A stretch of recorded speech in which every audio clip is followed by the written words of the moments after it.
Pagpamusil sa usa ka lalaki nakuhaan og CCTV sa Sitio Fatima Brgy, Basak Pardo, dakbayan sa Sugbo, sabado sa gabii.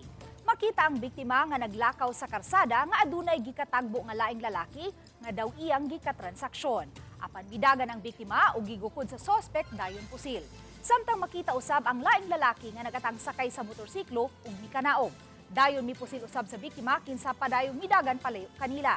Ang biktima, 30 anyos, nagpuyo sa Sitio Zapatera, Barangay Luz ning syudad. Sa investigasyon sa Police Station 7 sa Cebu City Police Office, ang biktima miadto sa naason dapit alang matud pa sa transaksyon sa illegal nga drogas subay sa mando sa usa ka wa pa mailhing tawo nga giingong anaa sa sulod sa usa ka jail facility.